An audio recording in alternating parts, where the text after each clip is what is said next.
velkommen til Legefakultetet. I dag skal vi lege med tusser.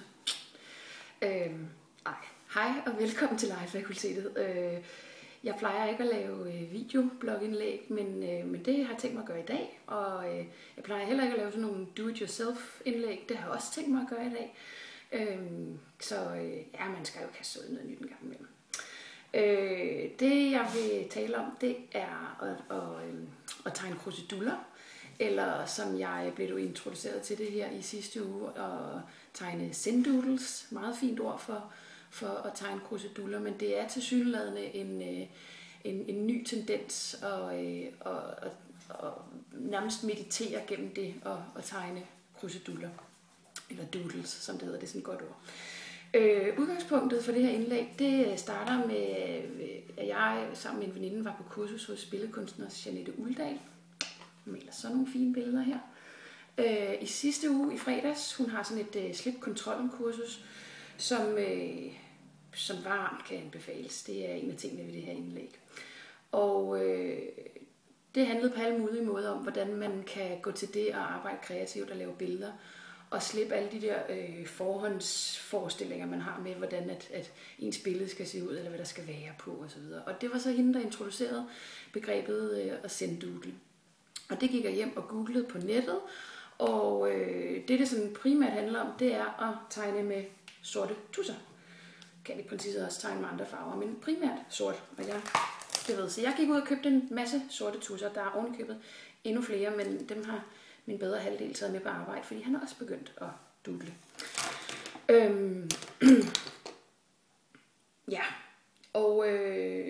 Grunden til, at jeg vil lave det her indlæg, er to grunde. Det ene er et sådan rent fagligt i forhold til, hvad kan man bruge det her doodle-aspekt til i forhold til undervisning og til at arbejde med børn, og hvor er legeaspektet henne. Og det andet, det er sådan på det mere personlige plan, hvad jeg har fået ud af dem. Det vil jeg vente med til allersidst. Jeg snydte lidt på forhånd, og tegnede lidt i min skitseblok. Og nu vil jeg så tage kameraet her og vende, så man kan kigge herned. Det kan blive en udfordring. Sådan der. Den første skitse, jeg lavede, man gør sådan her, det var denne her. Der havde jeg kun sådan en tyk penol, og den bærer præg af, at jeg udover at have tegnet telefontegninger i al evighed, ikke har tegnet ret meget de sidste 10 år. Jeg er uddannet billedkunstlærer, men har stort set ikke lavet noget sådan billedkunstmæssigt kreativt i 7, 8, 9, 10 år. Så det her var den første spæde skitse, hvor at jeg bare kom i gang. Så jeg på nettet, at der var en, der arbejdede med at dele papiret op i et stort felt med mange mindre felter, fordi det gør det ligesom lidt mere overskueligt, at man ikke har et stort hvidt felt, der kan virke så grænseoverskridende, men man har en hel masse små. Og det fungerede rigtig fint, fordi så kom jeg jo ligesom i gang. Og der skal ingenting til for, at det rent grafisk kommer til at se lækkert ud. Det er virkelig bare. Altså hvis man aldrig har holdt en tuschpen i hånden før, så kan jeg godt forstå, at det her må virke grænseoverskridende. Men det er vitterligt bare at lade tuschen flyde, og så se, hvad der kommer med. Så fik jeg lyst til at lave endnu flere felter og arbejde med kuglepen i stedet for. Og kuglepen virker ikke for mig. Jeg synes, tuschen har den der sådan... Den har sådan en lækkerhed, som kuglepennen altså ikke har. Men det var fint at afprøve, og den fungerede fint i forhold til at prøve at lave forskellige former og figurer, som i høj grad går igen i meget af det, jeg har lavet siden her. Jeg håber altså, det fungerer sådan her. Ja. Og så bliver det sådan lidt mere løssluppent, og det der med at lege med figurer, der gentager sig. Stadigvæk med kuglepennen. Og det her er en grå tusch, hvor at jeg begyndte at lege med proportionerne på de her firkanter. Der var jeg virkelig dristig, kan man jo se. Og der begynder at tegne sig sådan nogle tendenser til hvad jeg tror er sådan meget universelle former og figurer i det her zendoodling, eller det at tegne måske i det hele taget på den her måde. Som er sådan noget med spiraler og tegne selvfølgelig, det giver sig selv, når man kun har en farve, tegne i flader, sort mod hvid, skravere på forskellige måder, hvordan man nu kan gøre det. Cirkler, hvor man kan lave mønstre indeni. Men man kan jo gøre meget mere end det, men det er ligesom, så har man nogle grundformer at arbejde ud fra. Så havde jeg fået min tusser og begyndte også at tegne med tyndere tus her.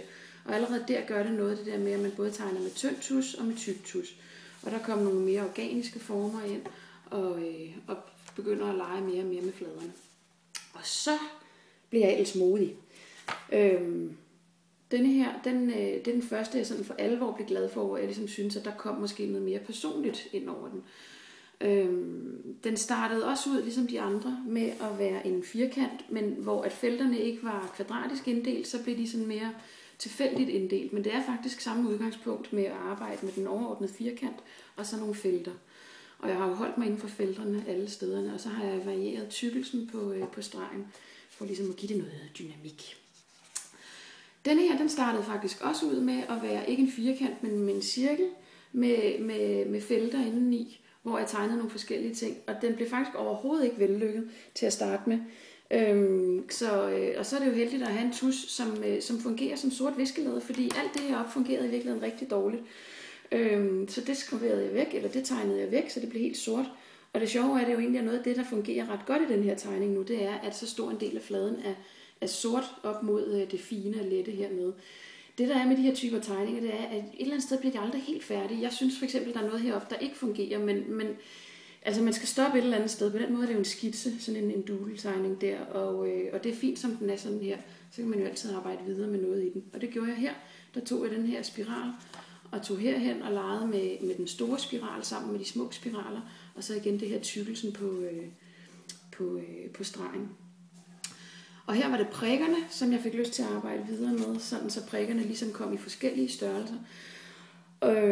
Og noget af det, der er sjovt ved at lave det her, det er at spørge nogen omkring sig med, hvad det egentlig ligner. Og jeg spurgte min datter, hvad hun synes, det lignede, og hun var ude i både noget med en bølge og træ og en blæksprutte, og min mand, der læser anatomi, synes, det lignede sådan nogle molekylære komponenter, eller hvad sådan noget hedder, inde i kroppen, og blodlegemer, jeg ved ikke hvad. Så det er sjovt at få lavet noget, som ikke rigtig er noget, og alligevel bliver 10 ting på en gang. Det, der er væsentligt, det er, at man ikke på forhånd har sat sig for, hvad det er, man vil tegne. Det prøvede jeg på et tidspunkt, og det fungerede ikke, fordi så bliver jeg pludselig låst fast i det der med at have et mål med, hvad jeg skulle tegne. Det er noget af det, jeg fik med fra Jeanettes kursus. Det er det der med at slippe kontrollen med, jeg skal jo have et tema, eller hvorfor laver jeg det her? Det er også noget af det, jeg er blevet flasket op med som billedkunstlærer, hvor man ligesom hele tiden skal begrunde og rent didaktisk, og hvorfor laver jeg det her? Men det er faktisk også noget af det, som i hvert fald har gjort, at jeg mistede lysten til at lave sådan nogle ting her, fordi hvor blev legen henne? Og det er i virkeligheden det, jeg synes, der er det legende i det her med at doodle eller senddoodle. Det er, at det er en proces, man ved ikke, hvad det udvikler sig til, fuldstændig ligesom med legen, og det er noget af det mest befriende, og derfor synes jeg, at Jeanette har fat i noget af det mest elementære i forhold til at arbejde kreativt, og hun burde nærmest være et pensum i folkeskolen. At hvor væsentligt det er, at selvfølgelig skal man kunne alle de tekniske ting, og man skal kunne farvelære og kompositionslære og alle de her ting, men man skal da dele med også bare have det sjovt med det, og have lyst at prøve sig frem, og ikke være bange for, at lige om lidt så tegner man forkert. Fordi man kommer til at tegne forkert her, så må man jo tegne noget andet. Denne her startede med at være den her streg, og så sådan en bue her. Og så var jeg meget optaget af det, der var herover, og så tegnede en streg her, og så kiggede jeg sådan ligesom, løftede blikket lidt, og fandt ud af, at der var jo nærmest en fugl eller en due, og det blev så en fugl med 2 ender, som, og nogle gange får de en titel, den hed Wavebird den dag, nu kunne den godt hedde noget andet, det lå sig mig ikke så meget fast på. Men her begynder der at tegne sig sådan et kendetegn ved, at jeg godt kan lide at alligevel at blande noget lidt figurativt ind i, men sådan noget meget udefinerbart, fantasifuldt. Er det det ene eller det andet? Er det virkelig en fisk? Jeg ved egentlig ikke rigtig, hvad det er. Og det er vel i virkeligheden noget af det, jeg arbejder videre med her. Der sagde familien derhjemme, at det var sådan, måske var det blomster, måske var det vindmøller, måske var det træer, hvor der var 3 flyvemaskiner, der var fløjet ind i. Det vides ikke. Bølger, hvis det er det, man ser. Det er det, jeg tænkte på i hvert fald, da jeg først var begyndt at lave det her. Det er måske den, jeg har lavet, hvor jeg var mest sådan, havde noget i tankerne på forhånd. Og på den måde blev den nok lidt fastlåst. Her synes jeg skulle prøve at arbejde med nogle lidt andre typer former, end jeg plejer at gøre, fordi at jeg er meget glad for de der runde, bløde former. Det kan være, at jeg tegner mig selv i virkeligheden. Men det fungerer ikke rigtigt for mig. Jeg ved ikke, der gik lidt komfur i den her år. Men det er sjovt at prøve, og det er jo det handler om. Det er en proces. Det her også. Det her er egentlig startet fuldstændig som mange af de andre, hvor det bare er blevet til en eller anden mere konkret figur. Men her er den så bare noget. Og igen legen med tykkelsen på stregen. Der kommer så igen en fugl. Min datter, hun kommenterede forleden dag, at du har det med at tegne fugle og fisk, dyr uden hjerner. Hvad skal jeg lægge i det? Det ved jeg heller ikke selv. Her var det sjovt at arbejde med flere lag, altså at have sådan en forgrund og en baggrund. Ja, der er ikke så meget mere at sige om den, andet end det, der ligesom ligger i den. Og så igen de der dyr, og det bliver lidt sirligt, men det er så åbenbart den måde, jeg godt kan lide at arbejde på. Det er sådan lidt... Altså, jeg plejer at tegne meget hurtige skitser, og så kigge på dem, og så ved jeg ikke, hvad jeg skal gøre med dem bagefter. Jeg har været sådan en, der altid bare bedst kunne lide at lave skitser, og så videre til den næste skitse. Jeg har ligesom aldrig nået længere. Så nu er jeg nået til det punkt, der hedder at gøre mig umage med skitserne. Det er stor udvikling her.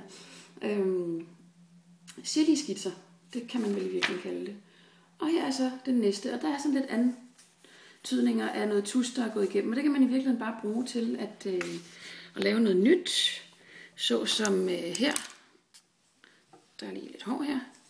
Det er lidt svært at holde med venstre hånd sådan her, men jeg prøver alligevel. Det kunne for eksempel være at prøve at bruge dem som et eller andet sådan. Men altså det er tit sådan det starter. Måske kommer der et øje et eller andet sted.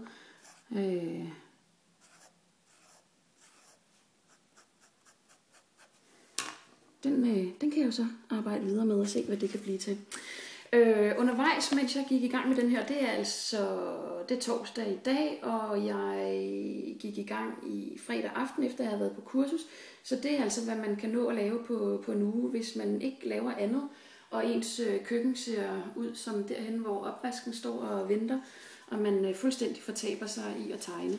Men jeg købte også en skitsebog til at lave skitser til skitserne. Egentlig fordi, at jeg kunne mærke, at jeg endte med at gøre mig lidt for meget umage i dem her i virkeligheden. Men det er måske nok det samme, jeg gør med den her. Her prøver jeg så igen det her sådan lidt noget, der ikke... Det her var faktisk en radiator. Så på den måde kan man jo finde helt hverdagsformer og prøve at tage dem og gøre dem mere organiske eller gøre dem mere grafiske. Det her var, termostaten ude på toilettet, hvor der lå en frygtelig masse toiletruller, der ikke var blevet smidt ud. På den måde kan man jo lege med noget, som burde have været ryddet op, men så kan blive til en tegning i stedet for.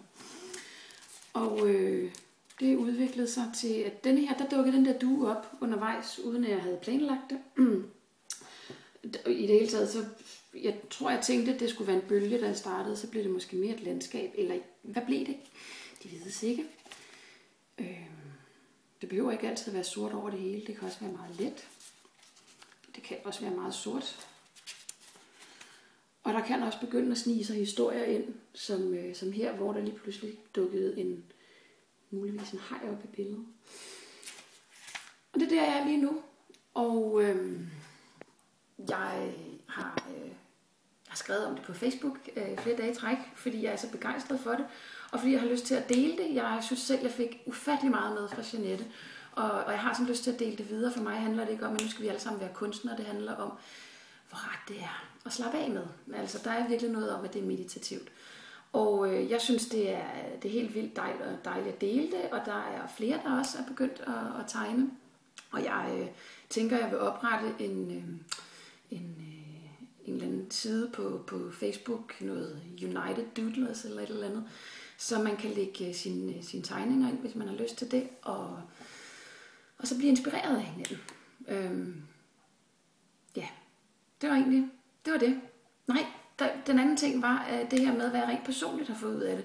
Jeg tog et kæmpe dyk her i efteråret, og er kun så småt ved at komme til mig selv.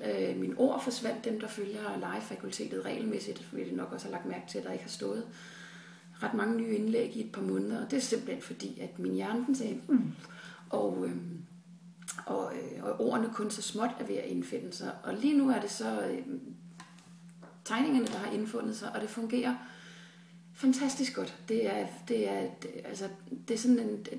er balsam for hjernecellerne, og derfor vil jeg så gerne anbefale det videre til, hvis der sidder andre derude, som har det lidt hen, eller hvordan jeg har haft det, eller er ved at få det, eller bare i det hele taget godt kan lide at tegne.